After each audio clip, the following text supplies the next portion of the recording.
थेट जाऊयात, आदित्य ठाकरे बोलतायत. पण दुसऱ्या बाजूला माझी जर माहिती खोटी नसेल, चुकीची नसेल, तर त्याच निशिकांत दुबे यांना बिहारच्या निवडणुकीची जबाबदारी दिलेली आहे. भाजपचं जे प्लेबुक आहे, तोडाफोडा राज्य करा, दोन समाजामध्ये असेल, दोन जातींमध्ये असेल, दोन धर्मांमध्ये असेल, वाद लावा, वाद निर्माण करा आणि स्वतःची पोळी भाजा, हे आता प्रकार सुरू झालेले आहेत. मराठी माणसांनी देखील, महाराष्ट्राने देखील आणि प्रत्येक लोकांनी, मग बिहारचे पण जे लोक असतील त्यांनी पण हे पाहावं की हे भाजपवाले दोन समाजामध्ये कशा आगी लावतात, कसं खोटं बोलतात आणि निवडणूक जिंकायचा प्रयत्न करतात. हे आता स्पष्ट होत चाललेलं आहे की भाजप बिहारमध्ये जिंकू शकत नाही. तिथे निवडणूक आयोगाने आता जे काही रिव्हिजन चालू केलेलं आहे निवडणुकीच्या रोलचं, सुप्रीम कोर्टात मला वाटतं तो विषय आता गेलेला आहे.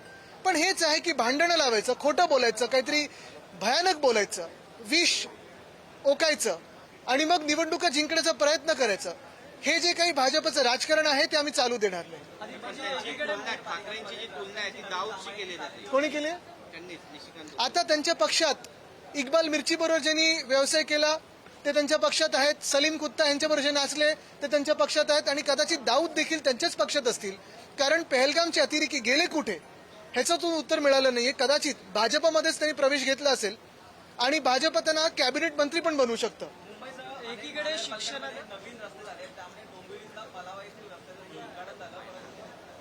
आता ती परिस्थिती बघा, त्याची परिस्थिती बघा, किंवा तो फ्लॅश बंद करणं, पलावाच्या तिकडचा जो रस्ता आहे त्याची परिस्थिती बघा, आधीची परिस्थिती बघा, आत्ताच्या पुलाची पण बघा.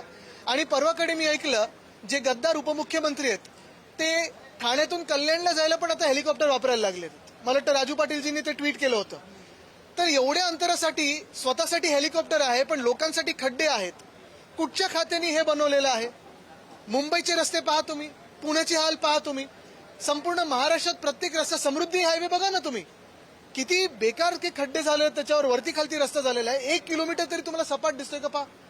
आणि ह्याच्यात राजकारण जरी बाजूला ठेवलं तरी तुम्ही पाहाल की कुठचाही महामार्ग घ्या मुंबईमध्ये, महाराष्ट्रामध्ये एवढा भयानक केलेला आहे कारण भ्रष्ट नाथांनी त्याच्यात पैसे काढलेले आहेत. कर्नाक पूल तयार आहे आमच्या वांद्र्यामध्ये, कलानगरच्या बाजूला जो माहीमकडे पूल जातो तो पण बनवून तयार आहे. पण हे ना मुहूर्त सापडत नाहीये म्हणून यांचं उद्घाटन होत नाहीये. लोकांना त्रास झाला तरी चालेल पण भाजपचा मुहूर्त अचोक असो ही भाजपची भूमिका आहे. एक एक करून येतो ना इथे इथे येतो.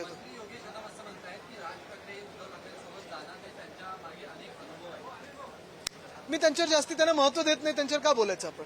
आदित्यजी, एकीकडे शिक्षणाचा गाजावाजा केला जातोय, मात्र वर्ध्याच्या लोणसावळी गावामध्ये 12वी मध्ये ऍडमिशन मिळालं नाही. त्यासाठी आर्थिकदृष्ट्या वडील हे शेतकरी असल्यामुळे पैसे नाहीत म्हणून एका विद्यार्थिनीने आत्महत्या केल्याची घटना ही घडलेली आहे. हे जरी असलं तरी माझी माहिती अशी आहे की कृषी मंत्री हे आता कॅनडाच्या दौऱ्यावर चाललेले आहेत. शिक्षण मंत्री शालेय शिक्षणाचे असतील ते मस्तपैकी म्हणजे GRची काडी लावली त्यांनी तिथे. तुम्ही बघता दुसरीकडे 11वीचा प्रवेश, सगळा घोळ आणि घोटाळा आहे.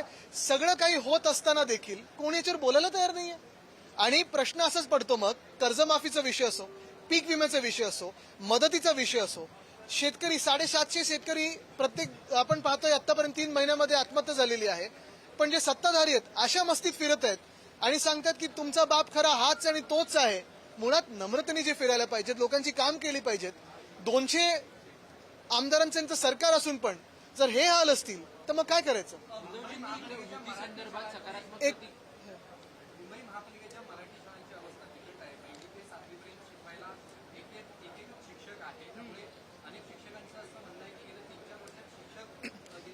आपण पाहिलं असेल मुंबई महानगरपालिकेमध्ये अनेक गोष्टी आम्ही ज्या सुरू केल्या होत्या. मग साधी गोष्ट म्हणजे BST बससाठी लहान मुलांना जे गणवेश घालून आहेत, आता तर मागच्या जे शालेय शिक्षण मंत्र्यांनी घोळ घातले गणवेशच अनेक ठिकाणी पोहोचला नाहीये.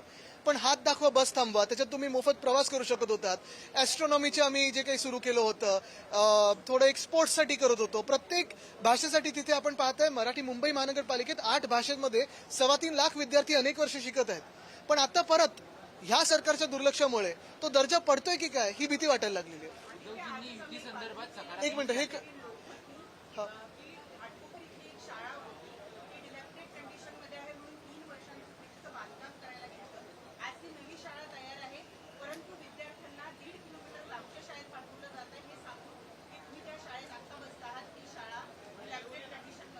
आहे